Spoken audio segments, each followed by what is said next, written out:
Лукашенко, імаверна, выдаткаваў больш за $1,5 мільёна на забойства сваіх палітычных апанентаў. А тагачасны старшыня КДБ Вадзім Зайцаў прапаноўваў узарваць аўтамабіль журналіста Паўла Шарамета, каб ад таго, цытата, «ні рук, ні ног не сабралі». Шакавальнае расследаванне еўрапейскага выдання «Юабсервер» абмяркуем неўзабаве, у тым ліку з тымі, каго дыктатар разам са сваімі злачынцамі з КДБ хацеў забіць у Нямецчыне. Это студыя Белсат, Віталь Бабін, не пераключайцеся.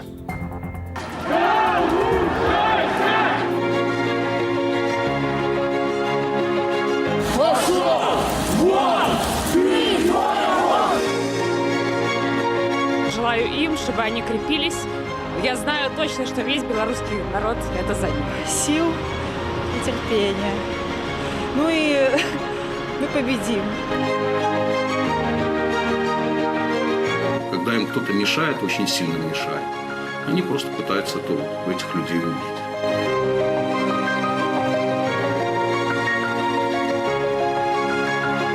Старался, чтобы все для костела, для это все, что сделать было, чтобы все хорошо было. Дык таньше ты, и больше не будет страху.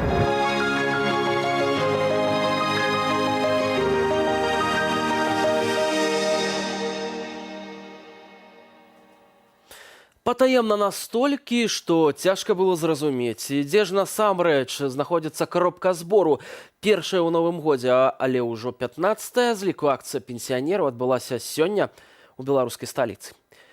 Людзі сталага веку пратэставалі каля гандлёвага цэнтру «Дана Мол» непадалёк ад станцыі метро «Усходы» і нацыянальнай бібліятэкі. Некалькі дзесяткаў пенсіянераў сталі ў ланцуг з бел-чырвона-белымі сцягамі. Яшчэ адзін ланцуг салідарнасці ўтварылі пратэстоўцы рознага ўзросту непадалёк на Барысаўскім тракце. Першыя маршы пенсіянераў адбываліся на плошчы Незалежнасці. Пазней, каб пазбегчы пераследу сілавікоў, пратэстоўцы пачалі збірацца ў розных месцах гораду. На сённяшняй акцыі затрыманняў не было. Аднак так было не заўсёды. Нашу наступную госцю затрымлівалі пасля маршу пенсіянераў двойчы. Пазней штрафы, абразы з боку сілавікоў і нават пагроза завесці крымінальную справу. У выніку Александра Мікалаевна Ханевіч вымушаная была збегчы з роднай горадні ў суседнюю Польшчу. Вітаю вас. Добрый вечер. Александра Миколаевна, ведаю, што калісьці першапачаткова вы нават збіралі подпісы за Александра Лукашенко, аднак пазней у ваш горад прыехаў Сергей Тихановский. Што ж адбылося? Ну, когда я увидела то, что произошло с Сергеем Тихановским, это перевернуло все во мне, потому что я видела, что это подстава, что это обман, что я пересмотрела, может, 25 раз это видео, и я не видела, чтобы он даже пальцем к нему дотронулся. А то, что там были все минские машины, что это было все подстроено, естественно, это меня очень перевернуло. На завтра мой сын пошел отдать голос за Тихановскую, он 4 часа простоял под дождем. Я на следующий, я 31-го пошла. Вот, я 3 часа, но хотя бы была погода хорошая, я отдала одновременно и за Цыпкала, и за Бабарику, так, и за но там было без очереди, а здесь было с очередью. Вот, ну, я не знаю, мне было очень даже как-то в душе стыдно, что это произошло в моем городе. Александра Миколаевна, а ось пытанне такое. Раней таксама ось і актывістаў затрымлівалі, і блогераў распачыналі крымінальныя справы, аднак менавіта чамусьці прыклад Сергея Тихановскага, вось гэтай правакацыя, якая адбылася ў горадні, вас наткніў на тое, каб стаць на іншы бок барыкадаў.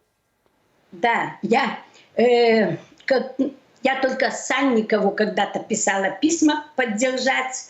Вот это было первое мое такое. Я очень переживала, когда Захаренко пропал. Вот мне тогда Гончар же, но мне вот Захаренко, он мой ровесник, и мне было настолько его жалко. Вот, ну и как-то, а вот Тихановский во мне перевернул всю мою жизнь. Пазней вы стали хадзіць вось на маршы мудрасці ў горадні. Ведаю, што вас затрымлівалі. Распавядзіце, як з вами абыходзіліся сілавікі, што яны вам казалі, што рабілі? Но я первый раз попала 9-го. Сразу после выборов я не шла специально туда. Не сразу после выборов, это почти 12 часов уже в ночи было. Уже, я ж интернет не работал, поэтому как бы не было там ничего такого известно. Вот, что мы даже конкретно не знали, что будут там. Меня только единственное, что все время предупреждал Октябрьский совет, что я должна всех пенсионеров направить, чтобы они бы пришли, ветеранов в химволокно, чтобы они проголосовали раньше, досрочно. Но я сказала, что я этого делать не буду, как кто хочет, пускай. Я понимала, что это досрочно, это только чтобы для подделки, чтобы сфальсифицировать. Ни для чего. Раньше голосовали в один день, и было все нормально. Вот, я никого там не примушала, никому ничего не говорила. Кто как хотел, так и голосовал. Я ни перед кем своей позиции особенно не выставляла. Я только еще вот до выборов у нас было там такой отчет, как бы доверенное лицо выступало на Фомичева. У нас есть дом ветеранов, и вот там выступало доверенное лицо Лукашенко. И она вот начала, это было 16 июля, вот, это было 76 лет со дня освобождения Гродно. И я вот тогда впервые как бы там открыто высказала свою позицию.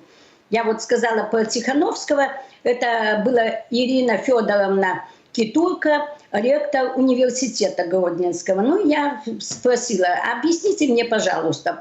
Тут начался такой шум, значит, на Тютюнника, там зампредседателя Ленинского района, начал, значит, кого вы воспитали, он себе там кричал, я зала себе кричала. Я сказала, что мой отец был тоже участник войны, и из Иркутской области дошел до Берлина.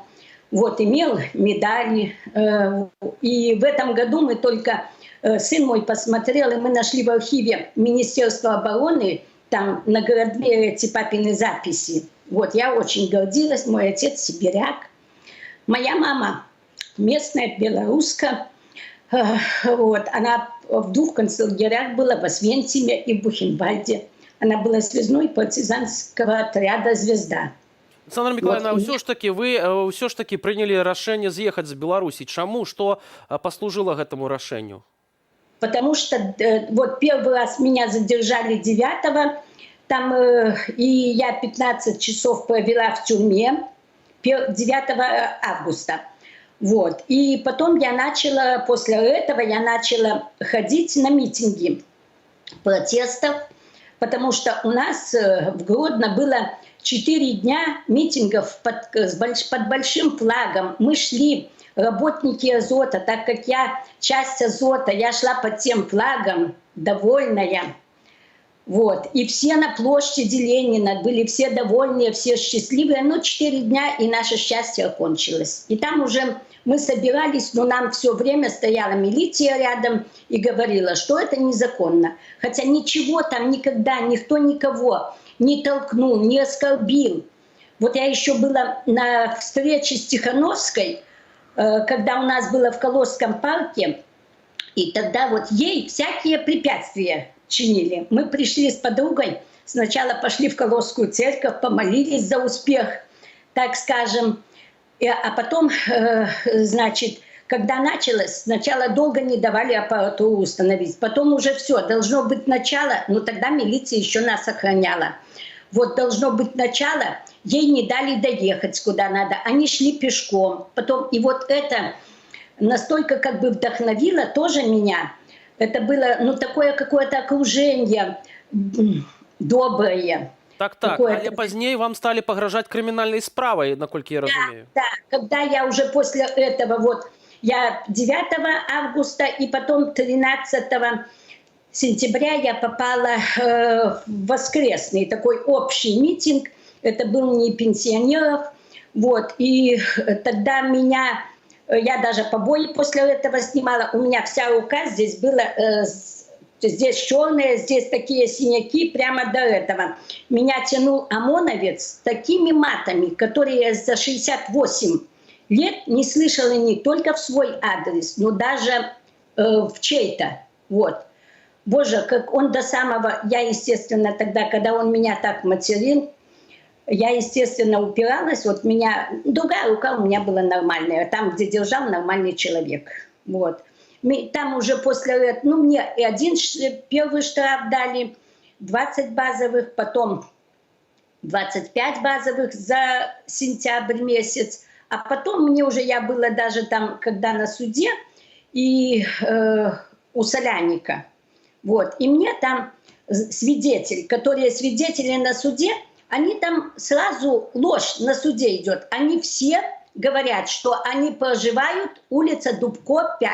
И вот я тогда как бы сказала, а мы так знакомы уже с этим были. Он мне сказал, что вы договоритесь, такая умная, что следующее ваше приведение будет уже уголовным. Александра Миколаївна, я так розумію, що от ви з'їхали тепер у Польщі, так, у Беластоку.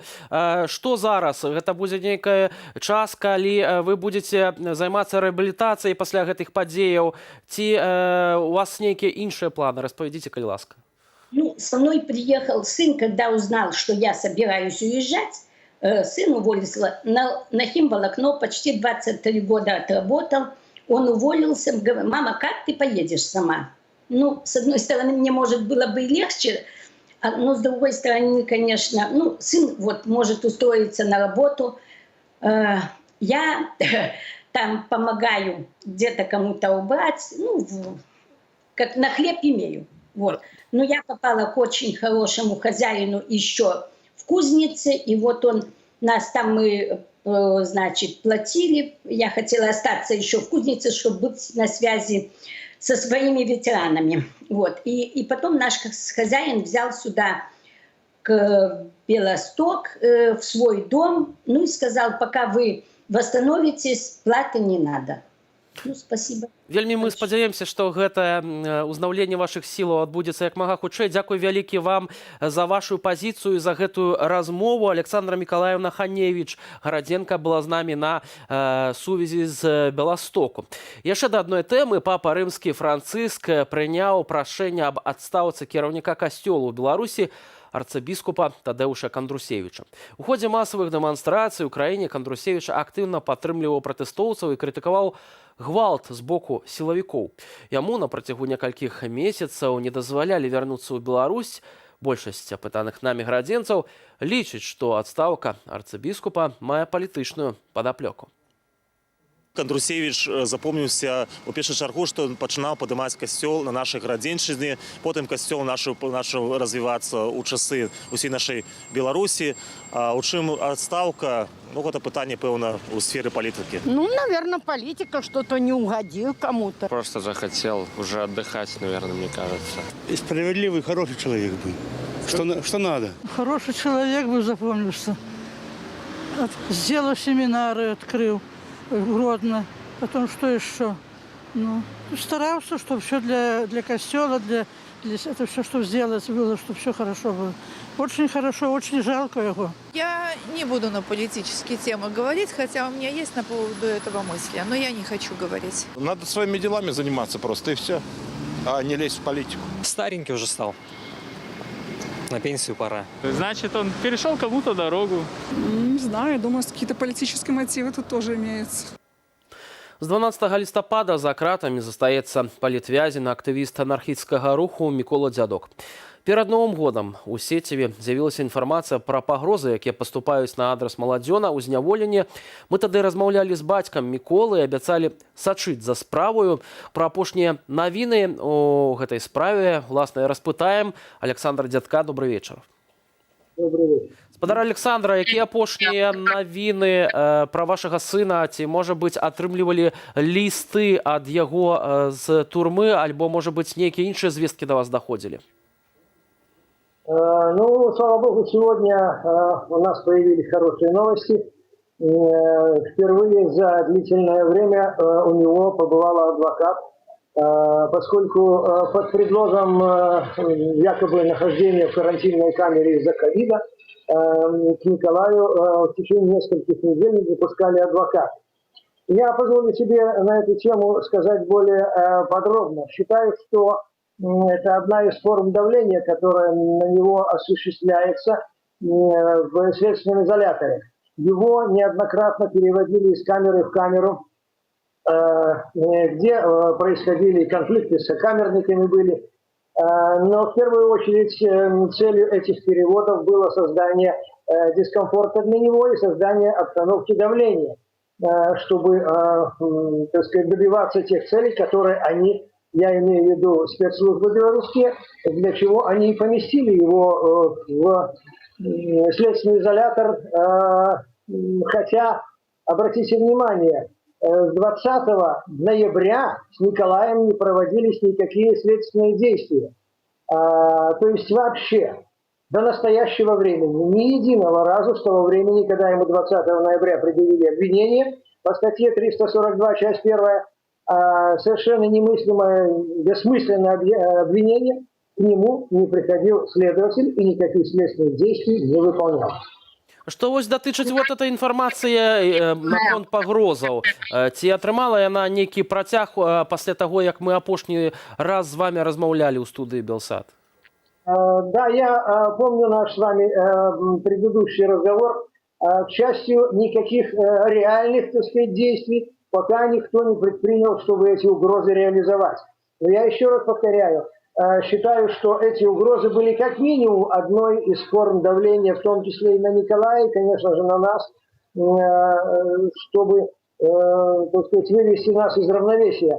Но, тем не менее, на настоящий момент никакой реальной информации о реализации угроз, потому что если бы эта реализация была, мы бы об этом сегодня уже узнали, поскольку, повторюсь, сегодня у него за долгое время впервые побывала адвокат. Спадар Александр, вось адвакат пабываў, як сам Мікола трымаецца, як ён выглядае, ці ўсё добра ў яго ў парадку са здароўем? Ну, физически Николай держится хорошо. Я могу сказать, что и морально-психологическое его состояние очень хорошее, поскольку человек он опытный, понимающий, что происходит вокруг него. И, конечно же, будет держаться, и я в нем уверен, в его мужестве, в его стойкости. Повторюсь, физически он выглядит хорошо, и физическое состояние неплохое, хотя есть, конечно, у него проблемы со здоровьем, но я бы не хотел сейчас более глубоко вдаваться в эту тему. И в первую очередь, знаете, по той причине, что эти вопросы личного характера зачастую спецслужбы используют против него. Поэтому могу сказать, что сейчас в целом все неплохо. Скажите, вось гэтыя абвінавачанні, якія выставілі Міколе, арганізацыя масавых закалотаў, як бы вы іх яшчэ раз пракаментавалі, вось наколькі яны падстаўныя, і ўвогуле, якую маюць, скажем так, факталагічную падаплеку таго, каб казаць, што Мікола Дзядок мог арганізаваць нейкія масавыя беспарадкі? Сын был арестован спецслужбами в очень жестокой форме, с применением избиений и пыток. И то, что они от него требовали во время этого ареста, оно совершенно даже близко не соотносится с тем обвинением, которое ему предъявлено.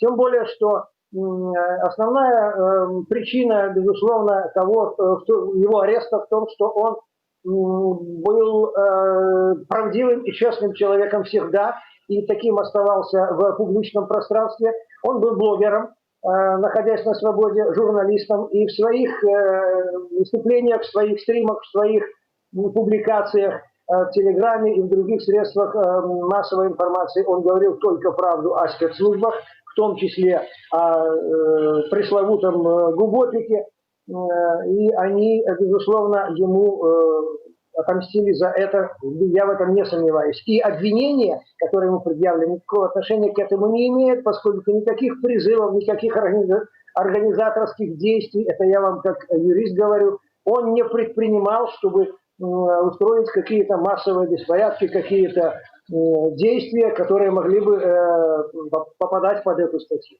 Спадар Александр, як можна падтрымаць палітвязня вашага сына, магчыма, дасылаць нейкія лісты, альбо можна нешта перадаць яшчэ для вас и вашей семьи? Я очень благодарен всем за солидарность, не только от себя лично, в первую очередь, от имени Николая. Он сегодня через адвоката высказал огромную благодарность всем, кто ему пишет. К счастью, наконец-то, с 23 декабря ему стали отдавать письма. До этого письма долго до него не доходили. В последнее время он получил около 100 писем. И чрезвычайно благодарен всем за солидарность, за поддержку. Что касается передач, нам удается передавать передачи. Мы справляемся с этой темой сами. Передачи принимают. Тут надо быть объективным. До него все это доходит, как говорится. Вот, поэтому я еще раз благодарю всех за поддержку, и писать надо как можно больше, потому что для него эта морально-психологическая поддержка безусловно необходима, как для любого человека, находящегося в местах лишения свободы. Дзякуй вам вялікі за гэтую размову. Абавязкова будзем сачыць за справай палітвязня Міколы Дзядка. Александр Дзядок, бацька палітвязня Міколы Дзядка, быў з намі на відэасувязі. Яшчэ да адной справы вельмі важнай. 21 дзень галадоўкі, пратэсту супраць незаконных абвінавачанняў і арышту трымае палітвязень, рэдактар тэлеграм-каналу «Беларусь галаўнога мозга» Ігор Лосік. Ён знаходзіцца за кратамі больш за паўгады, з 25 чэрвеня. Спачатку яго абвінавачвалі ў арганізацыі масавых закалотаў. 15 снежня Ігору прад'явілі новае абвінавачанне, падрыхтоўка да ўдзелу ў масавых закалотах. Тэрмін затрымання працягнулі яшчэ на 3 месяцы да 15 сакавіка. Сваёй віны Ігор Лосік не прызнае і на знак пратэсту распачаў галадоўку. Напярэдадні святаў ён даслаў сваім блізкім калядную паштоўку і ўласны партрэт, зроблены сукамернікамі. На волі ў яго застаюцца жонка Дар'я і маленькая дачка Паліна. У Паліны сёння дзень народзінаў. Тым часам наши журналісткі Дар'я Чульцова і Кацярына Андрэева ўжо 50 дзён знаходзяцца за кратамі. Іх вінавацяць паводле крымінальнай справы аб арганізацыі беспарадкаў. Дзяўчыны ж проста выконвалі сваю працу незалежных журналістаў, былі затрыманыя адразу пасля стрыма з плошчы Пераменаў у Менску, дзе адбываўся жорсткі разгон акцыі памяці Романа Бандарэнкі. Што пра пераслед нашых журналістаў думаеце вы, жыхары Віцебску? То, что люди сидят, это очень плохо, особенно когда они сидят за те действия, которые они как бы совершали в рамках своих профессиональных обязанностей. Но мне нечего вам сказать по этому поводу, скажу честно. То есть я считаю, что это не совсем моя обязанность, я просто гражданин. Мне это не нравится, но в целом не мне делать выводы. Если они находятся под следствием, то со временем разберутся органы соответствующие и отпустят, если они не виноваты, если действительно не нарушали порядка, то их отпустят. Я сама возмущена этой ситуацией. Ну нельзя так. Ну, люди высказали свое мнение. Они же не сделали никакого преступления, никто от этого не погиб. Ну почему нельзя в нашей стране высказывать свое мнение? Я вот прожила жизнь, я этого не понимаю, понимаете? Вот у нас грешат на Украину, 5-10. Вот я сама родом с Украины. Да, там есть проблемы. Но там могут люди высказывать свои мнения. Тяжелая ситуация вообще в стране и повсюду, поэтому только держаться, змагаться. Не все так плохо в нашей стране, как трактует тот же Белсат и тот же самый Тутбай. Держаться. Что остается в такой ситуации? Сил и терпения. Ну и мы победим. Держаться, крепиться. Главное верить, что что-то в этой жизни изменится. Все-таки мы на это на все надеемся. Я думаю, не я один такой, а весь белорусский народ. И я понимаю, что надо что-то кардинально менять. Возможно, это все изменится в ближайшее время. Будем на это тоже надеяться. Все-таки Новый год, время мечты и желания должны сбываться. Эмоции в первую чергу и журналистам, и их родным. Спадзяюся, што гэтая справа як мага хутчэй вырашыцца і журналісты будуць зноў на волі, зноў вернуцца да сваёй працы, да сваіх сямей, да сваіх дзетак. Жадаю трымацца усім. Я, наверное, желаю им, чтобы они крепились, Я знаю точно, что весь белорусский народ – это за них. Ну, а их близким терпение и надеяться все-таки, что у нас будет справедливость. Якія апошнія навіны ў справе нашых каляжанак? Размаўляем з дзядулем Кацярыны Андрэевай, вядомым публіцыстам Сергеем Ваганавым і калегам Дар'і Чульцовай з Магілёва. Михаілам Маршынскім, вітаю вас. Вітаю. Спадар Сергей, адразу да вас пытанне, што новага, ці, можа быць, дахадзілі нейкія лісты ад Кацярыны да вас альбо да ейных бацькоў?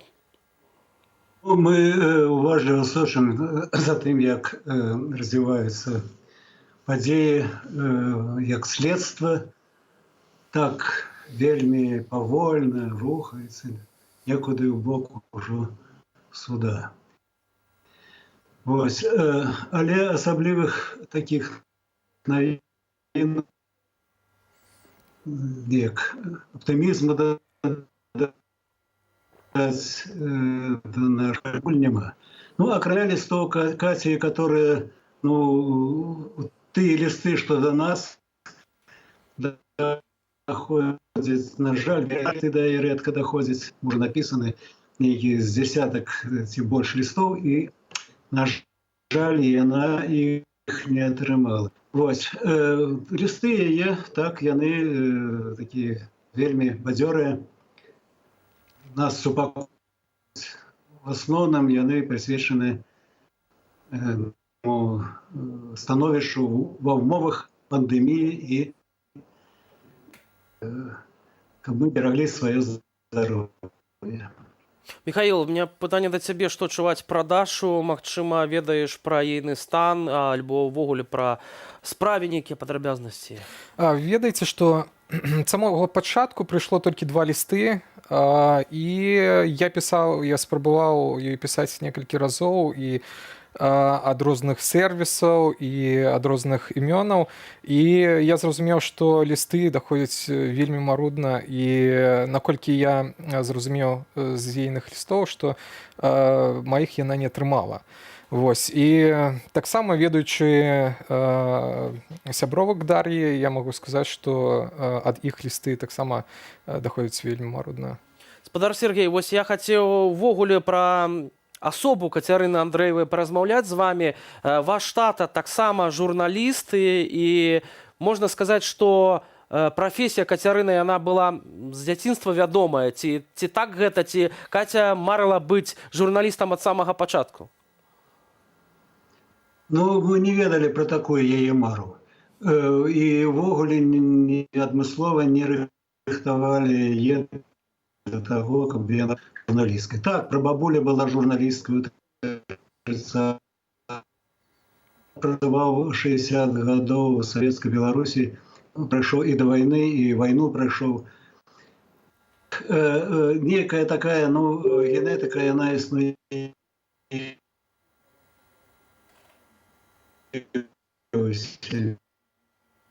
Я думаю, што гэта вельмі так проста сказаць, што вось, ну, яна працягнула нейкую сямейную такую лінію журналістыцы. Не, яна упітвала, мусіць, у сябе, ну, усё, што было ў сям'і, ад стасункаў з вядомымі нашымі паэтамі, пісьменнікамі, якія нашы сябры.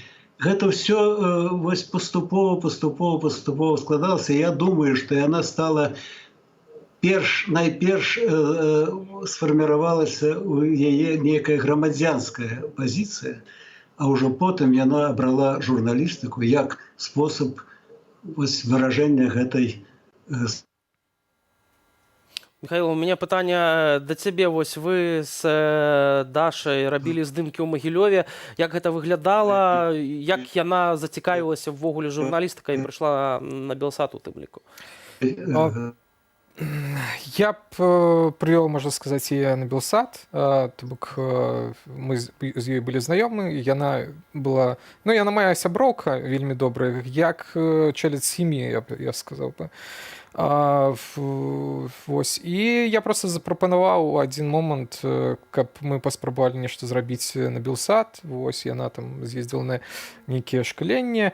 Вось. І потым з сюжэт яна пачала развівацца, атрымоўвалася, я яе навучаў і нейкім журналісцкім асновам, і таксама і як праходзіць працэс здымак, кампазіцыі і ўжо монтаж. І быстро вучылася. Так, і быстро вучылася, і таму яна, в прынцыпе, ўжо калі перайшла ў Мінск, яна просто вырашыла, а я хочу паспрабаваць там здымаць нешта. І натуральна у яе ўсё добра атрымоўвалася, бо я ведаю з таго, як яе калегі, каліжанкі адзываюцца яе працы.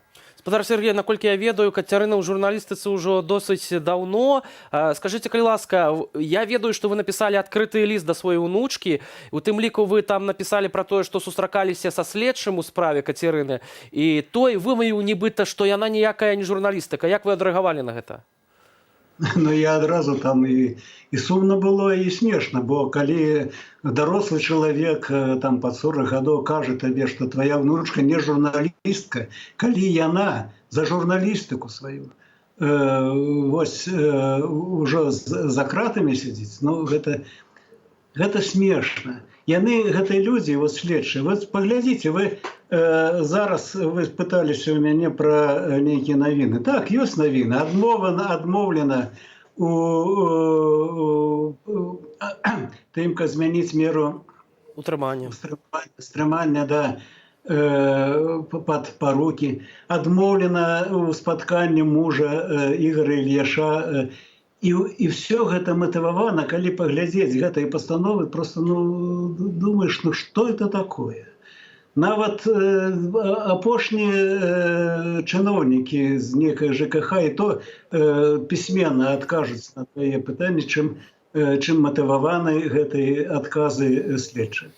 Сапраўды, логікі ніякай не бачная, тут і не прагледжваецца фактычна. Міхаіл, ведаю, што цябе яшчэ да выбараў некалькі разоў затрымлівалі, кідалі за краты, вельмі за цябе ў тым ліку перажывалі. Вось зараз, тады ў цябе былі думкі пра тое, што сёлета на журналістаў сапраўды зладзяць сапраўднае паляванне, вось такое, якога ніколі не было ў гісторыі сучаснай Беларусі? Не, такого, канешне, не было. Гэта для ўсіх было нечаканасцю. Але, ў прынцыпе, у мяне спачатку года такое з'явілася адчуццё, што гэты год будзе іншы. Чым ён будзе вызначацца, я не разумеў, але вось так, і так атрымалася. На жаль, я не мог неяк пазбавіць пагрозы, каб Дар'я не трапіла пад вось гэта вось усё. І я адчуваю сваю віну нават. У кожнага з нас гэта ёсць віна. Ведаеш, мы заўсёды думаем, я кожны раз, калі я пішу да іх лісты, я заўсёды думаю пра тое, што у кожнага нас ёсць крышачку той віны, што мы не збераглі Дар'ю і Кацярыну ад гэтага арышту. Дзякуй вам вялікі за тое, што вы сёння прыйшлі ў нашу студыю, паразмаўлялі. Дзякуй вам вялікі, і ўсё ж такі мы верым у тое, што Кацярына і Дар'я вельмі хутка выйдуць на свабоду, і мы разам адсвяткуем гэта. Міхаіл Аршынскі, журналіст, калега Дар'і Чульцовай з Магілёва быў у нашай студыі, а таксама вядомы публіцыст, журналіст і пісьменнік Сергей Ваганаў, дзядуля Кацярыны Андрэевай, быў з намі на відэасувязі з Менску. Яшчэ спадарства да адной справы, удзельніку прэзідэнцкай гонкі пагражае да 5 гадоў пазбаўлення волі. На Гамельчука Владзіміра Няпомнішчык завялі крымінальную справу за гвалт ці пагрозу гвалту ў дачыненні службовай асобы. Паводле абвінавачання падчас судовага працэсу Няпомнішчык выказаў пагрозу ў бок пракурора Алесі Жураўлёвай. Яна падтрымлівала дзяржаўнае абвінавачанне на судзе, што адбыўся ўвосень над Георгіем Васіленкам, які змяніў на цэнтральнай плошчы Гомлі чырвона-зялёны сцяг на бел-чырвона-белы. Як паведаміў адвакат Няпомнішчык, зняволены пенсіянер не памятае, каб выказваў пагрозы. Ён тады сказаў фразу кшталту «арганізаваная злачынная групоўка». Ці вы за ўсё адкажаце. Прычым не адрасна ў бок пракурора. Больш за тое, нават у абвінавачанні не напісаны выраз, які палічылі пагрозы службовай асобе. 68-гадовага маёра міліцыі ў адстаўцы Владзіміра Няпомнішчык трымаюць у гомельскім СІЗА ўжо 12 дзён. Прэзідэнт чакае дакладных мерапрыемстваў і даручыў іх здзейсніць КДБ. Метады некага утапіць, кагосьці расстраляць, справакаваць падрыў, пажар, забойства. Гэтыя словы, імаверна, належаць былому кіраўніку КДБ Вадзіму Зайцеву. Аўтарытэтнае брусельскае выданне «EU Observer» апублікавала запіс размовы 2012 года, атрыманы ад Ігора Макара, былога намесніка камандзіра баявой групы «Алмаз». Дарэчы, вельмі частага апошнімі тыднямі госці студыі «Белсат». У аўдыо абмяркоўваецца аперацыя па ліквідацыі Олега Алкаева, былога начальніка СІЗА на вуліцы Владарскага ў Менску, Владзіміра Барадача, былога камандзіра брыгады спецназу, і Вячеслава Дудкіна, былога выканаўца абавязкаў начальніка аддзела барацьбы з карупцыяй. Лукашенко, імаверна, выдаў на гэта $1,5 мільёна, абмяркоўвалі сілавікі, забойства журналіста Паўла Шарамета з выкарыстаннем выбухоўкі.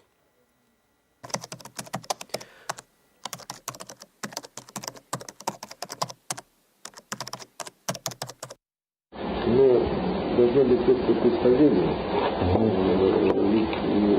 Честно говорить, что пунктное дело достаточно очень интересно. И президент идет на пехоту, поручение комитета заниматься этими делами. Ну, как вот, непонятно, много прокурор нужно думать, где кого утопить, где кого приехать и понять. Как спровоцировать естественно подрыв, как спровоцировать естественно пожар, естественные вещи. Так это, это самое, Вадим Ильич, а давайте мы... Шереметов, который заебал. У нас сегодня информационная пространство, и далее все это изменить. Как делать, и белорусский противник. Ну, остальные там могут как-то писать, но не так воздействует на сознание людей. Нам надо создать прецедент, образно говоря, что ты видно организация, потом нам это действие. Сейчас здесь дайте никуда не поедем, да, сюда, ну, когда это денег, мы листок не наступили. Ты вместо того, мало того, что вы обещаете, так вы еще деньги наступили, листок не было. Надо сначала как-то сделать ремонт. Людей курсы, что сработали там по этой трассе. Конечно, не смело там, потому что владели там с этими номерами, надо погасить. Не моя там стихия разбоя. Вот если попали. Ну, любое, так сказать, ликвидация, но она должна быть настолько естественно, что потом никакой экспорт не должен быть. Взять пистолет, такой стоит, что так спокойно зайдешь в политический разговор. Ці сапраўды на аўдыёзапісе голас былога кіраўніка КДБ Вадзіма Зайцева? А калі так, то гэта наўпроставы доказ злачынства ўладаў.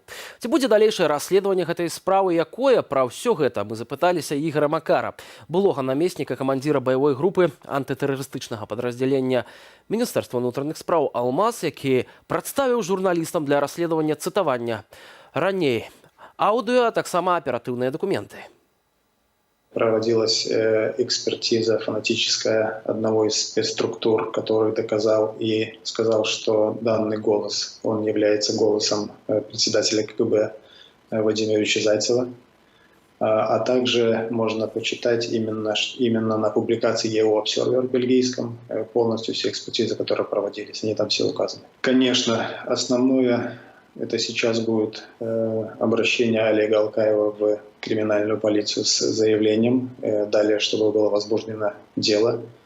Я Олегу уже переслал все полностью доказательства с записями, с распечаткой, также есть публикации, есть экспертизы. Когда будет возбуждено дело, естественно, будем ждать его завершения. Также очень хотелось бы, чтобы на фоне этих всех публикаций и доказательной базы очень сильно отреагировала Российская Федерация, чтобы прекратилась любая поддержка Александра Лукашенко и этого диктаторского режима. Но, естественно, хотелось, чтобы открылись глаза на то преступление, которое произошло с Павлом Шереметом. Это касается именно Украины. По Украине со мной уже связывались спецслужбы, и я готов с ними сотрудничать. Гучную тэму абмяркуем з палітыкам Анатолем Лябедзькім, а таксама непасрэдна з тым, каго беларускі КДБ планаваў забіць у Нямецчыне. Олегам Алкаевым, былым начальнікам Менскага СІЗА нумар 1. Вітаю, спадарства. Добрый день. Вечер добрый. Спадар Олег, для вас хіба вось гэта агучаная сёння інфармацыя не стала нечаканасцю? Нет, я и давно владею, в общих чертах. В деталях не совсем давно, а с 2012 года я владею. Тады, наколькі я разумею, берлінская паліцыя вас папярэдзіла, што на вас можа здзейсненае пакушэнне на забойство, так разумею. Да. Предупредили, пригласили, предупредили.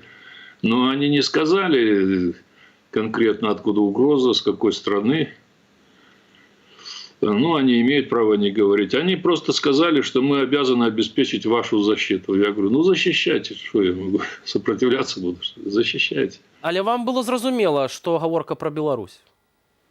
Мне-то было понятно, да. Они спросили, вы кого-то подозреваете? Я говорю, у меня одни противники, они в Беларуси живут. Больше я не вижу на таком уровне. Может, я кого-то обидел лично где-то, но это не уровень международный же.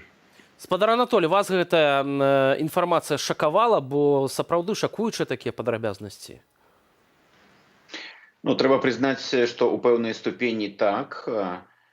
Пасля 99-го года і палітычных забойстваў Ганчара, Захаранкі, Красоўска, у мяне было адчуванне, што тое, што адбылося, гэта ахілесавая пята беларускай улады і беларускага правіцеля.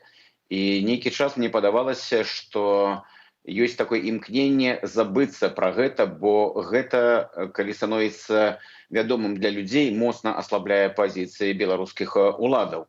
Але вось зараз высвятляецца, што эскадрон смерці, які быў створаны ў 90-е гады, ён фактычна мяняў нейкія формы сваёй дзейнасці, але ён існаваў увесь гэты час. Ёсць падставы гаварыць, што на працягу практычна 26 гадоў амаль такія структуры былі, а з 99-го года яны былі практычна задзейнічаны. Таму гэта, канешне, такая палітычная хірасіма для беларускіх уладаў. Гэта такая бомба, якая была скінута непасрэдна на Чырвоны дом, на рэзідэнцыю Александра Лукашенка. Ён яе абараніў з дапамогай сілавікоў падчас выступаў людзей, пачынаючы з жніўня. Але вось аказалася, што гэтыя ж сілавікі сталі тым часавым механізмам, які прывёў гэта выбухоўку ў дзеянне. Спадар Олег, на ваш погляд, напэўна, вы задавалі сабе гэтае пытанне, чаму Лукашенко, імаверна, замовіў вашае забойства за мяжой? І скажыце, ці калі б сапраўды гэта адбылося, ці гэтае б забойства тады б стала рэзанансным, на ваш погляд? Мне трудно их мысли читать, да. Но поскольку я живу в Германии, то где меня еще искать? Понятно, в Германии.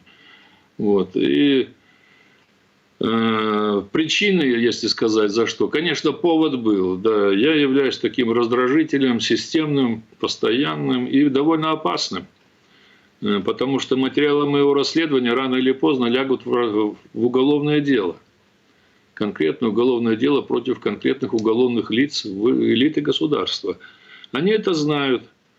А самый такой радикальный способ – нет человека, нет проблем. Это уже всем понятно.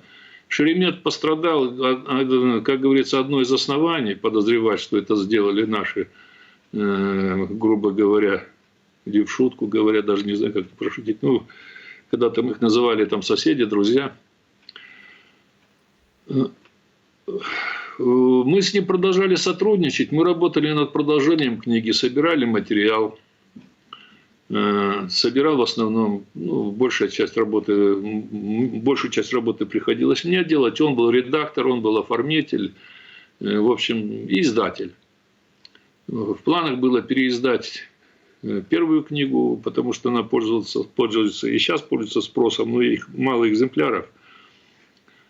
И выдать продолжение, довольно интересное продолжение. Придется без него это сделать, это будет сложно, но попробуем.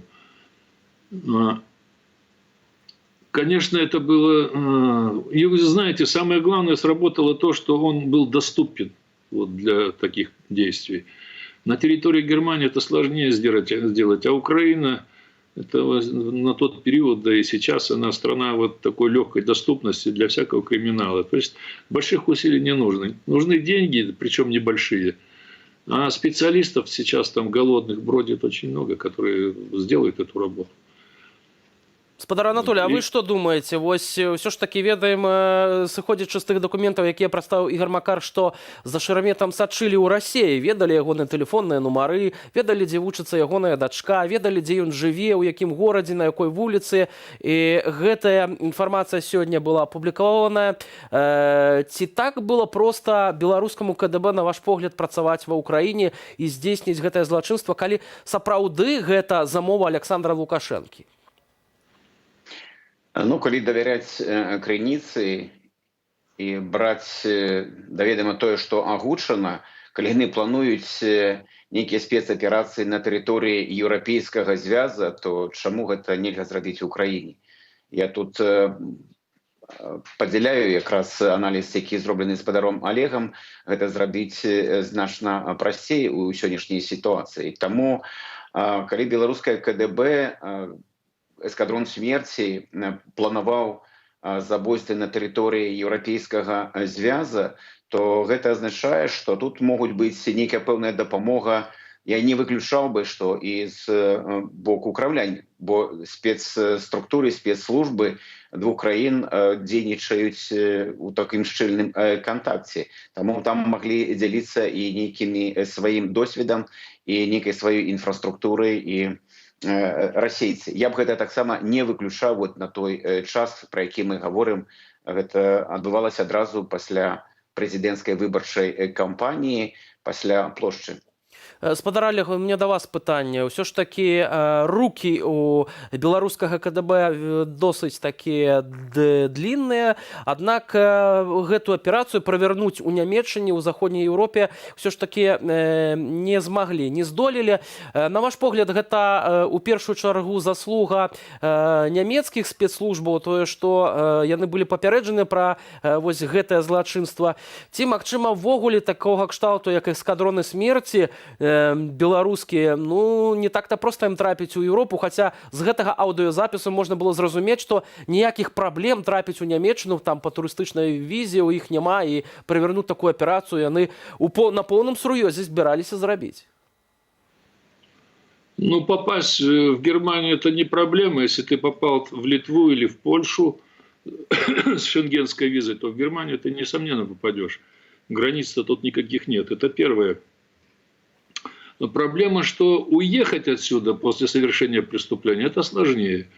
Вот. Есть шанс попасть в расставленные сети. Ну, тем более с 2012 года я находился под скрытым наблюдением. Ну, я его, правда, не замечал. Ну, я знал, что оно есть. Знаете, здесь гадать трудно. Я не паникер, я даже никому не говорил об этом и никакую сенсацию не делал. Ну, знал, да и все. Я не политик, мне это не нужно. Вот. Единственное, что я сделал, я написал письмо председателю КГБ, в котором, ну, все объяснил и сказал, что это акт терроризма на территории другого государства. Никому ни славы, ни почести не принесет, начиная с него и кончая президентом. І як ви думаєте, Вадим Зайцев прочитав гэты ліст ад вас? Якая у вас упэўненасць, што ён все ж таки дайшоў да адресата? Я не знаю. У меня письмо есть, тут копия. Я ему написал, я буду ждать ответа 10 дней. Если его не будет, то считаю себя свободным от всех обязательств и в дальнейшем распоряжаться информацией по этому делу по своему усмотрению. Я и распорядился и по своему усмотрению. Вот. Примерно через несколько месяцев я уже знал некоторые детали этого заговора. Вот. И поскольку суть этого письма не в том, чтобы его напугать, а дать понять, что все известно. Когда это известно, мероприятия не проводятся. Такие правила жанра. Спадар Анатолій, от глядзіце, все ж таки, но Шераметам, калі лічыць, што гэта правяло беларускае КДБ, правялі такую аперацыю? Ну, мы не будем зараз гадаць на кафейнай гушчы, хто стаіць за забойствам Шарамета, але тое, што было агучана, гэта, канешне, сур'ёзны выклік для беларускіх уладаў. І тут патрэбна было б чакаць пэўных дзеянняў ад беларускага кіраўніцтва, былога прэзідэнта Александра Лукашэнкі ў першую чаргу. Сімвалічна, што сёння ён сустракаўся з генеральным пракурорам, і яны якраз гаварылі пра ўзмацненне барацьбы з тэрарызмам і гэтак далей. Ну, вось вам і карты ў рукі. Зараз можна было б чакаць, што і Зайцаў, калі ён не мае да гэта ніякіх дачыненняў, што ён гатовы пайсці на нейкую супрацу з праваахоўнымі органамі краін еўрапейскага звязу, што ён гатовы там пайсці на дэтэктар хлусні, што ён гатовы правесці ідэнтыфікацыю, ці яму належыць гэты голас. Ну, гэта абсалютна простыя дзеянні тых людзей, якія ў гэта не ўцягнуты. Калі ў бліжэйшы час не будзе ніякай такой рэакцыі, зразумелай для большасці людзей, то ёсць падставы грамадзянам краіны ў першую чаргу сцвярджаць, што іншае, як спробы эскадрона смерці працягваць сваю дзейнасць ўжо пасля 99-го года. Так што зараз мяч цалкам на беларускім баку, бо наступствы гэтага яны ўсё роўна будуць. Калі яны не прадпрымаюць ніякіх дзеянняў, каб даказаць, што яны не маюць да гэта ніякіх адносінаў, то, канешне, грамадская думка не можа быць на баку тых, на каго легла вось цень забойцаў. Это будзе азначаць, што яшчэ больш будзе скарачацца сацыяльная база, на якую апіраецца сённяшняя ўлада.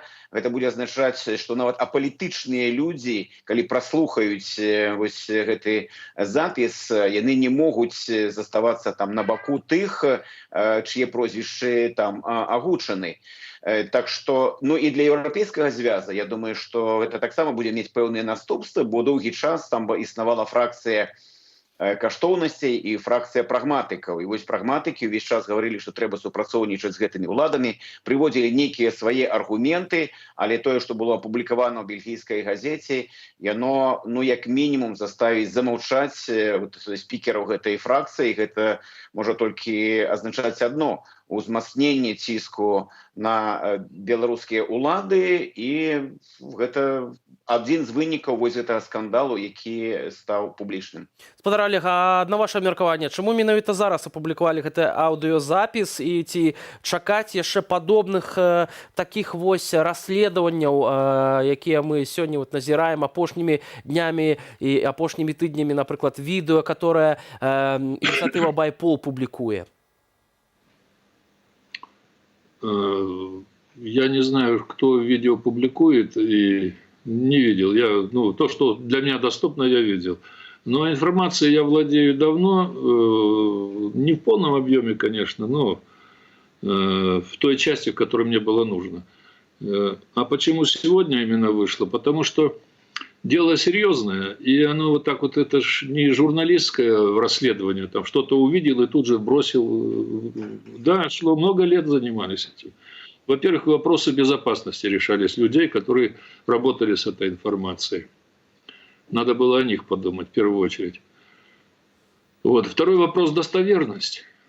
Тоже я всем говорю, что, может быть, не первый раз повторюсь, всегда есть риск, что это беседовали Винокур с Максимом Галкиным, например. Они могут подражать любым голосом. Это тоже требовало время и требовало проверки. Вот. А потом это же оперативная информация. Она же в магазине не продается, и в газетном киоске тоже. Она имеет свой долгий путь прохождения. Там через определенные каналы.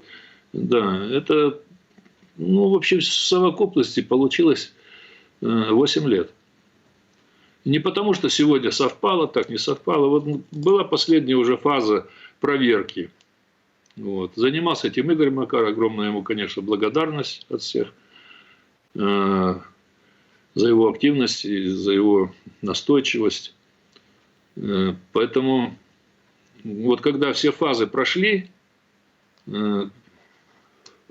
проверок, и что достоверность, я не говорю 100%, это никогда не может быть, скажем, там 99, как этот код ДНК говорят, 99-100% ДНК тоже никогда не говорят. Спадар Анатоль, калі вельмі коротка вось падвесці вынік нашай размовы, вось гэтае расследаванне, наколькі моцна яно ударае па іміджу Лукашэнкі і, магчыма, ну, нейкім чынам паўплывае на далейшае развіццё падзеяў у нашай краіне? Ну, я уже часткова говорил, что это политичная Хиросима для Александра Лукашенко. Она моцна змяншае яго электаральнае поле, яна робіць рейтинг дзейнай улады яшчэ меншым, ну, реально там до 3%. Тому что люди у Беларусі могуць дараваць шмат што дрэнную эканамічную палітыку, неудачы ў міжнароднай дзейнасці, але ніхто нікому не даруе тое, што ў кагосьці забіраюць чалавечае жыццё альбо пагражаюць гэта зрабіць. А у расследаванні, якое зараз стала публічным, там шмат дэталяў, якія, ну, гавораць таксама на карысць таго, што вельмі высокая верагоднасць, што гэта ўсё праўда, і пра роту прастытутак. Давайте згадаем Ціханаўскага, якраз вот эти прастытуткі і былі выкарыстаны для таго, каб вот чалавека, ну, на гэтым этапе просто пазбавіць волі. Ну, таксама не ўсё ясна і пра нейкую лабараторыю там у Віцебску, пра магчымасці атраўлення і так далей. Усё гэта гучыць вельмі пагрозліва. І адзін адмоўны момант вось гэтага, тое, што, канешне, калі слухаеш гэта, нават чалавек, які прайшоў праз шмат што, але гэта выглядае жахліва і страшна. Дзякую вам вялікі за гэтую размову.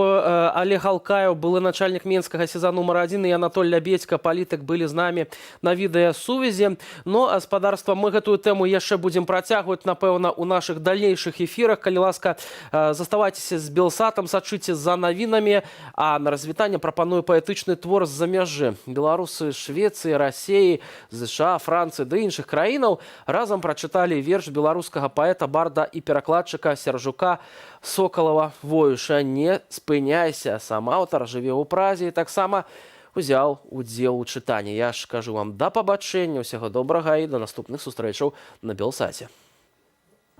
Дык танчы, танчы ты, і больш не будзе страху. Дык танчы ты, каб не пайсці на плаху.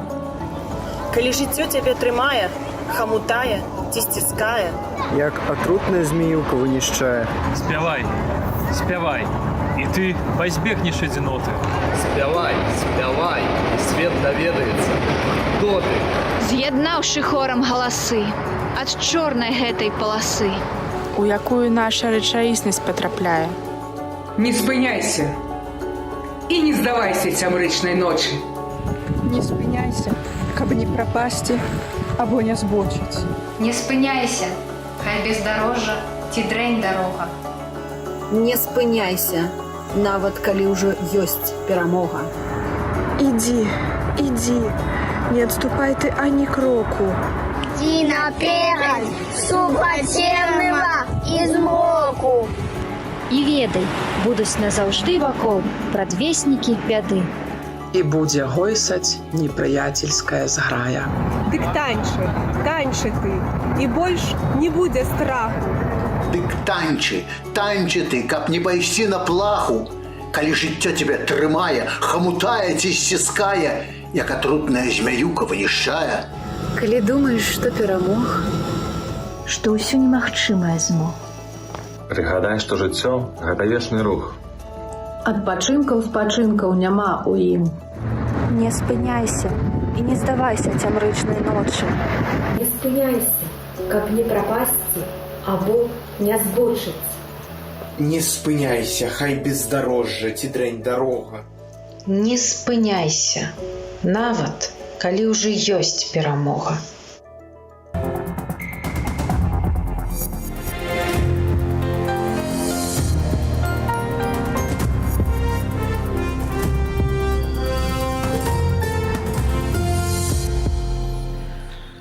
Польша зрабіла нацыянальныя візы бясплатнымі для беларусаў да канца 2022 года. 21 гадзіна ў аб'ектыве падсумавання асноўных навінаў дня ў студыі Кірыл Смяглікаў. І цяпер пра галоўныя тэмы панядзелку. КДБ рыхтавала забойствы крытыкаў Лукашэнкі. Пройдет совсем немного времени, и найдутся еще записи, еще документы, которые будут просто показывать людям, насколько преступен этот режим. 50 дзён нашай журналісткі Андрэева і Чульцова за кратамі. Нам всем вельмі цяжка, і з кожным днём ось разлука гэта пераносіцца ўсё больш цяжка. Папа Рымскі прыняў адстаўку Кандрусевіча. Перешел кому-то дорогу. Старался, чтобы все для костела. У 2012 годзе КДБ Беларусі на замову Лукашэнкі рыхтавала забойствы ягоных палітычных апанентаў. Пра гэта сведчыць спраўджаная еўрапейскімі адмыслоўцамі аўдыёзапіс з кабінету тагачаснага кіраўніка КДБ Вадзіма Зайцева. Першую на сенсацыйныя факты адрэагавала Украіна, паколькі на яе тэрыторыі забілі выбухам журналіста Паўла Шарамета, які ўваходзіў у пералік мэтаў рэжыму. Юлія Тяльпук працягне тэму. Ліпень 2016 года. Падкладзеная пад аўтамабіль бомба забіла Паўла Шарамета, уплывовага журналіста, асабістага ворага Лукашэнкі. Затрымалі імаверных выканаўцаў, а 4 студзеня выбухла бомба інфармацыйная.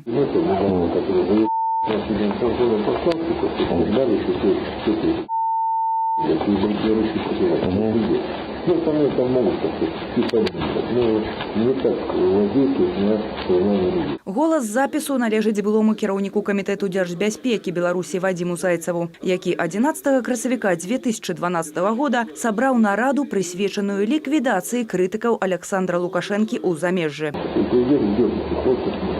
Поручение комитета заниматься этими делами.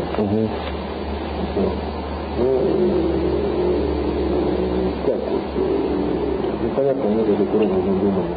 Аўтары публікацыі 8 гадоў чакалі на вынікі расследавання і правяранняў на праўдзівасць гэтай таемна запісанай злачыннай размовы. Следства амаль скончылася. Сделана была фоноскопическая экспертиза. Впоследствии далее будет сделана экспертиза Bellingcat того устройства, на которое сделана запись. Один из бывших сотрудников Комитета госбезопасности сейчас находится в одной стране Европейского Союза, который непосредственно имеет отношение к тем людям, которые были на данной встрече, которые разговаривали с председателем Комитета госбезопасности Зайцевым и который готов будет дать свои показания в Европейском суде. Паводле 20-хвіліннага аўдыёзапісу на забойствы Лукашенка мог выдаткаваць камітэту $1,5 мільёны. У Нямецчыне меліся прыбраць былога камандзіра брыгады беларускага спецназу палкоўніка Владзіміра Барадача, Вячаслава Дудкіна, які выконваў абавязкі начальніка аддзелу барацьбы з карупцыяй. Расправа чакала таксама былога начальніка СІЗА нумар 1, які сведчыў пра палітычныя забойствы выканаўцамі Лукашэнкі на мяжы стагоддзяў. Я, в принципе, ждал. Я не знал, как это будет выглядеть. Как правило, ищут исполнителей там, среднего уровня.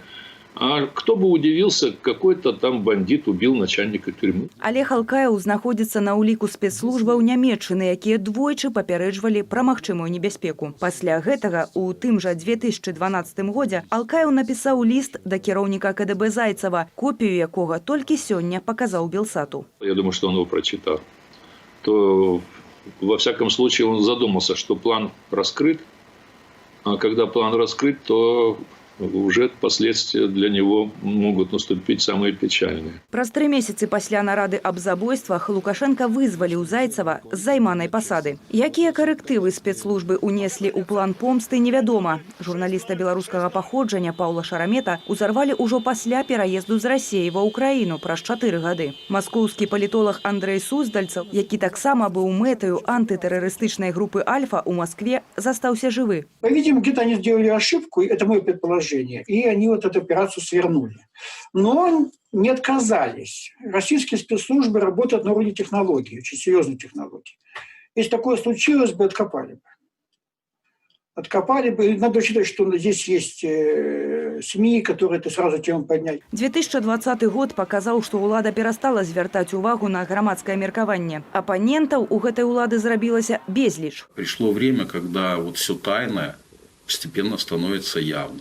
Я вас уверяю, что пройдет совсем немного времени, и найдутся еще записи, еще документы, которые будут просто показывать людям, насколько преступен этот режим, насколько он готов идти на преступления. Пасля жнівеньскіх выбараў свой характар рэжым паказаў усяму свету. Новыя сведчанні і доказы забойстваў, катаванняў і гвалту супраць мірнага насельніцтва кладуцца побач са старымі. Што датычыць справы 2012 году, то яна мае зрабіцца крымінальнаю. Група асобаў, якіх планавалі забіць, рыхтуюцца да звароту ў Еўрапейскі суд. Юлія Цяльпук, Белсат.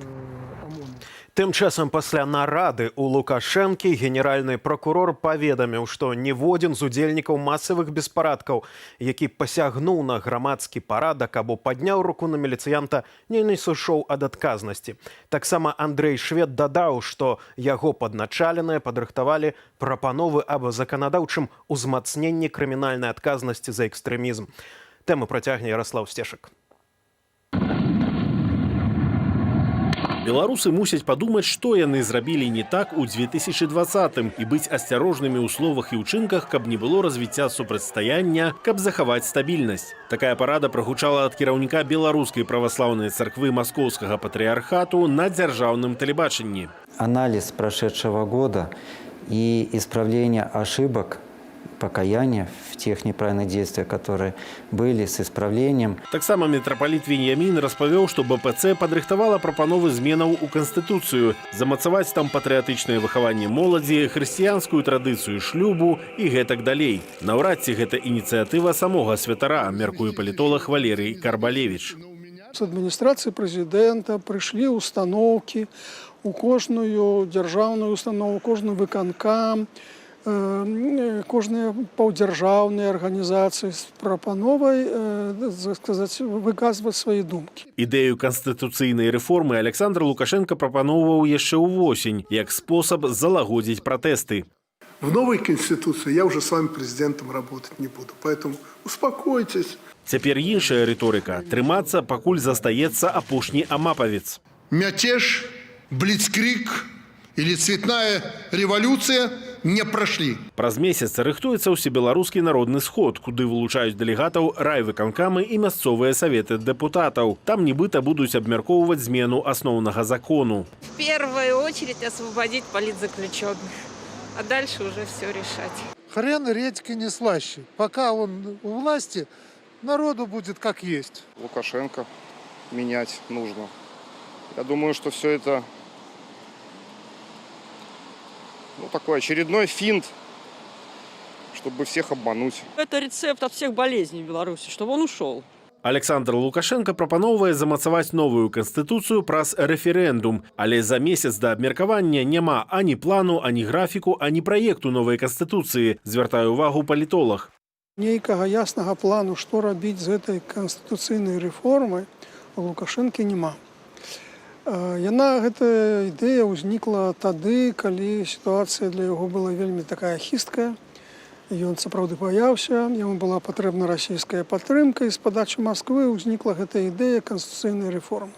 Вядома толькі, што падследственны Юрый Васкрасенскі, які ходзіць у ізалятар КДБ размаўляць з палітвязнямі аб умовах іх вызвалення, рыхтуецца на ўсебеларускім народным сходзе абмяркоўваць ідэю палітычнай амністыі. А кто не поймет и кто не оценит такой шаг и не будет заниматься в рамках года народного единства конструктивом, тот поедет назад. Пра ідэю Лукашэнкі пачаць год народнага адзінства цяпер кажуць усе дзяржаўныя СМІ. Вельмі па-свойму. Правакацыйныя дзеянні палітычных авантурыстаў-альтэрнатыўшчыкаў, якія атрымліваюць грашовыя ўзнагароды за гандаль краінай з-за мяжы, нічога не маюць агульнага як з гістарычнай памяццю, так і з выбарам стратэгічных арыенціраў развіцця Беларусі. Ані дыялог, ані народнае адзінства немагчымыя, пакуль пры ўладзе знаходзіцца Александр Лукашенко, бо ён нясе непасрэдную адказнасць за забойствы, калечанні, катаванні і згвалтаванні мірных дэманстрантаў, падкрэслівае Павел Усаў. І пакуль ён будзе знаходзіцца ва ўладзе, пакуль такія людзі, як спадар Шчокін, будуць абслугоўваць і прапагаваць ідэю дзяржаўнага насілля, беларускі народ будзе ахвярай. А дыялог ахвяры з гвалтаўніком немагчымы, мяркуе эксперт. Ярослаў Сцешак, Белсат. У сталіцы на ўжо традыцыйную панядзелкавую акцыю пратэсту супраць гвалту міліцыянтаў і фальсіфікацыяў на выбарах выйшлі пенсіянеры. Актывісты расцягнуліся ў ланцуг салідарнасці каля станцыі метро «Усход». Падобныя акцыі ці маршы мудрасці пенсіянераў звычайна ладзяцца па панядзелках. Увосень супраць удзельнікаў мірных маршаў выкарыстоўваліся спецсродкі затрымання і гвалт. Першы ланцуг салідарнасці ў новым годзе прайшоў без затрыманняў і складанняў пратаколаў. 50 дзён нашыя калегі Кацярына Андрэева і Дар'я Чульцова застаюцца за кратамі. Іх затрымалі пасля стрыму на плошчы Перамен 15 лістапада. Кацярына і Дар'я праходзяць абвінавачанымі па крымінальнай справе, хоць журналісткі толькі выконвалі сваю працу. Гісторыю затрымання нашых калегаў успомнім разам з Дыянай Радкевіч. 15 лістапада стрым з разгону акцыі памяці Рамана Бандарэнкі. За кадрам нашыя калегі Кацярына Андрэева і Дар'я Чульцова. І пачаўся абстрэл. Пасля гэтага стрыму журналістак затрымаюць і выставяць ім абвінавачванне ў межах крымінальнай справы за арганізацыю групавых дзеянняў, якія груба парушаюць грамадскі парадак, за што пагражае да 3 гадоў пазбаўлення волі. Яны проста рабілі сваю працу. Яны нават не парушалі адміністрацыйны кодекс, бо паводле закона аб СМІ журналісты маюць права знаходзіцца на месцы падзеяў і перадаваць адтуль інфармацыю. Іншая справа, што ў рэаліях сённяшняй Беларусі абсалютна верагодны жорсткі прысуд. Сёння прайшло 50 дзён з моманту іхнага арышту. У лістах Каця піша, што трымаецца бадзёра. Пра тое, як гэта можа перажыць 23-гадовая Даша, распавёў аператар Міхаіл Аршынскі, які працаваў з журналісткаю. Даша, конечно, моцны чалавек, да. Я вельмі хачу, каб яна вытрывала гэта ўсё і выйшла больш мацнейшай. Я не ведаю дакладных умоваў утрымання яе, і таму не магу сказаць, але я спадзяюся, што ўсё будзе добра. Раней следчы камітэт Беларусі адмовіў у хадайніцтве аб вызваленні Дар'і Чульцовай пад даручальніцтва. Следчыя палічылі звароты неабгрунтаванымі, а таксама асцерагаліся, што журналістка паспрабуе збегчы. Адмовілі і ў вызваленні Кацярыны. Нам усім вельмі цяжка, і з кожным днём разлука гэта пераносіцца ўсё больш цяжка. Я думаю, што таксама і Каце лягчэй не становіцца, але мы разумеем, што трэба трымацца, што мы павінны ўсе гэта перажыць і перамагчы, а самае галоўнае, мы верым тое, што мы сапраўды пераможам і ўсё гэта перажывем. З прычыны магчымых уцёкаў Каці ад следства ігру адмовілі і ў спатканні з ёй. Я ж у сваім хадатайніцтве не прасіў ёй змяніць меру стрымання, адпусціць з турмы. Наадварот, фактычна я прасіў, каб мяне пусцілі ў турму да яе. Таму гэта проста яшчэ раз сведчыць, што рэпрэсіі набылі такі масавы характар, што гэтыя следчыя проста са справы ў справу, з паперкі ў паперку проста робяць копі-пасы. Інфармацыйна падтрымліваюць нашых калегаў выданні з усяго свету. «Таймс», «Медуза», «Жэчпаспаліта», «Дождь». Расійская служба BBC зрабіла пра Кацярыну Андрэеву вялікі сюжэт. Таксама журналістык падтрымалі расійскія тэлевядоўцы Познар, Сабчак і Сфанідзе. Весь белорусский народ – это за них. Ну, а их близким терпение и надеяться все-таки, что у нас будет справедливость. Держаться. Что остается в такой ситуации? Пусть держится, понимаете? Я думаю, справедливость восторжествует. Я против всякого насилия, против войны. Удачи, правосудия, правильно. Падтрымаць журналістак вы можаце інфармацыйна ў сваіх соцсетках, а таксама дасылаючы лісты ў Жодзінскі ізалятар. У няволі ў ізалятары Наваладарскага застаецца і журналістка Кацярына Барысевіч, таксама абвінавачаная паводле крымінальнага артыкулу. Каб дзяўчаты маглі вам адказаць, укладвайце ў лісты пустыя канверты. Дыяна Радкевіч, Белсад. Працягваем аб'ектыў. За ўдзел у маршы памяці Рамана Бандарэнкі ў Віцебску на 40 базавых велічыняў асудзілі актывістку Ангеліну Туравец. 19-гадовую дзяўчыну ўжо прыцягвалі да адміністратыўнай адказнасці, каралі штрафамі і арыштамі. Агулам у віцебскім СІЗА яна правяла 10 дзён. На сённяшні суд таксама прыходзіла з так званым камплектам для СІЗА ў заплечніку. На следующий раз оставлю тревожный чемоданчик. Буду всегда с собой теперь носить. Кто знает, за что в следующий раз заберут. Может, выйду в магазин, на меня опять заберут, припишут пикет или еще что-нибудь. Ідэя, якое падалі ў суд міліцыянты, Ангеліна сапраўды была на пэўнай адлегласці ад калоны пратэстоўцаў, але суддзя Наталья Трацякова прыняла рашэнне пакараць актывістку штрафам.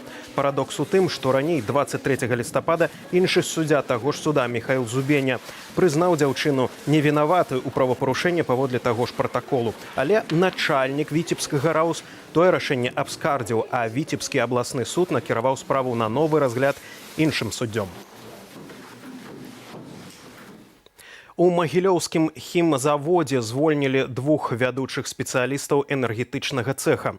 Мужчын літаральна выкінулі з заводу пасля азнаямлення з загадам, іх не пусцілі нават забраць свае рэчы. Якая прычына такога раптоўнага звальнення? Даведаемся ў матэрыяле Вольгі Васильевай. Эдуард Абаканович працаваў на заводзе «Магілёў-Хімвалакно» з 1992 года. Ён прыйшоў на прадпрыемства слесарам кантрольна-вымяральных прыладаў і аўтаматыкі 6-го разраду, а сышоў вядучым энергетыкам. Звальненне Эдуарда адбылося раптоўна на Новы год, праз што ўдвая горка. Конечно, я не собирался уходить 31 декабря прошлого года, когда 30-го меня пригласили на беседу к начальнику управления по идеологической работе и кадрам, и предложили уволиться по соглашению сторон, либо меня подведут под статью. Эдуард Абаканович кажа, што за 28 гадоў працы не меў вымоваў ці папярэджванняў. Першае спагнанне з'явілася сёлета ў кастрычніку. Пасля таго, як Эдуард трапіў на фотаздымак парталу «Тутбай» з разгону акцыі пратэсту ў Магілёве 10 жніўня. Пры гэтым да адміністратыўнай адказнасці Эдуарда не прыцягвалі, у РАУС не выклікалі. Все было сделано так, чтобы подвести под статью. Я фактически ни в чем не виноват. Я ничего не вырывал и ничего не нарушал. Они подвели, что я не выполнял невыполнение служебных обязанностей и имел непогашенное взыскание. Разам з Эдуардам звольнілі і ягонага калегу ў цэху Валерыя Голубцова. Мужчына працаваў вядучым механікам. Сваё першае спагнанне Валерый атрымаў, як і Эдуард, пасля жніўня 2020 года. Когда мне объявили замечание, все не придали этому значению, то есть банальное дело, скажем так, формализм в какой-то степени, то бишь объявили замечание, наказали всех, все устроило, и работаем дальше. Звальненне для абодвух мужчын было як гром з яснага неба. За што, калі рэальных парушэнняў яны, на іхную думку, не здзяйснялі ні на працы, ні па-за ёю? Няўжо толькі за іхную грамадзянскую пазіцыю, якой яны ні ад каго не хавалі доўгія гады? Придя на проходную, нас просто как, скажем, каких-то свиней заставили, не пустили, сказали, вы уже не являетесь работниками.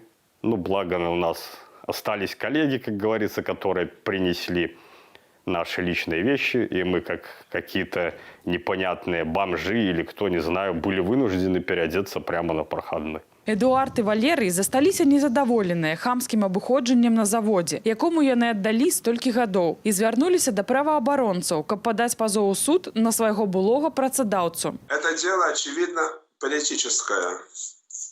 Будем обжаловать в суде эти взыскания, то есть выговоры и увольнение этих людей. Шансы выиграть есть, так как они работали десятки лет, а потом вдруг оказалось, что они работали с нарушениями. Начальник управления ідэалагічнай працы і кадраў заводу «Магілёў-Хімвалакно» Александр Кажемякин у тэлефоннай размове каментаваць сітуацыю адмовіўся. Вольга Васильева, Белсат. У Менска-Магілёўскай архідыяцэзіі змяніўся кіраўнік. У дзень народзінаў арцыбіскупа Тадэвуша Кандрусевіча папа Францішак прыняў яго прашэнне пра адстаўку. Што гэта азначае для беларускага касцёлу, ведае Ірына Дарафейчук. Ватыкан прыняў адстаўку 75-гадовага мітрапаліта Мінска-Магілёўскага Тадэвуша Кандрусевіча і прызначыў адміністратарам архідыяцэзіі біскупа Казіміра Велікасельца, які сваё 75-годдзе адзначыў яшчэ летась.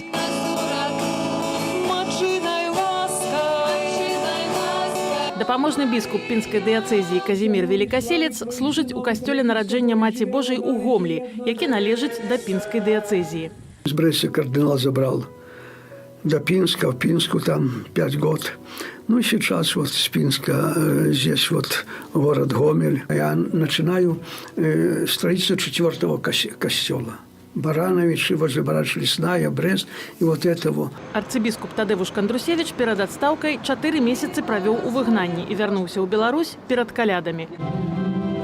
Улады абвінавацілі яго ў тым, што ён нібыта ездзіць у Польшчу па інструкцыі, як разбурыць нашу краіну. Это моя земля. Я вырос отсюда. Я хочу тут быть. Я хочу тут служить. И ніколи не выступал супроть Беларуси. Заўсёды бараніў інтарэсы Беларусі і буду гэта чыніць далей. Апытаныя намі гарадзенцы пераважна перакананыя ў палітычных прычынах вызвалення ад пасады арцыбіскупа Кандрусевича. Наверное, политика что-то не угодил кому-то. Справедливый, хороший человек был. Перешел кому-то дорогу, и все. Семинары открыл Гродно. Потом что еще? Ну, старался, чтобы все для костела. На думку дырэктара Беларускага інстытуту стратэгічных даследаванняў Пятра Рудкоўскага, менавіта дзякуючы арцыбіскупу Кандрусевічу узмацнілася прысутнасць касцёлу ў публічнай прасторы Беларусі. Навуковец мяркуе, што на пасаду адміністратара прызначылі тэхнічную асобу, якая была б прымальнаю для беларускага рэжыму і не выклікала б супярэчнасцяў унутры касцёлу. В структурным плане там будзе каму ставіць пячаткі, будзе каму прымаць рашэнне ў выпадку, калі трэба перанесці святара з іншага месца ў іншае, альбо там прызначыць новага святара, арганізоўваць такія рэчы, як удзяленне таінстваў, ці бежмавання, ці святарскія пасведчанні. Для таго ж, каб распрацоўваць доўгатэрміновую стратэгію развіцця касцёлу, кіраўнік архідыяцэзіі мусіць мець статус ардынарыя. Паводле Пятра Рудкоўскага, з прызначэннем Казіміра Велікасельца Ватыкан атрымаў час, каб вырашыць, каго паставіць паўнапраўным ардынарыем Менска-Магілёўскай дыяцэзіі. Ірына Дарафейчук, Белсат. На гэтым пакуль усе навіны. Яшчэ больш актуальнай інфармацыі чытайце ў нашым тэлеграм-канале. А інфармацыйны вечар працягне праграма «Размова». Тым часам у студыі працаваў Кірыл Смеглікаў. Цудоўнага вам вечару і заставайцеся з намі.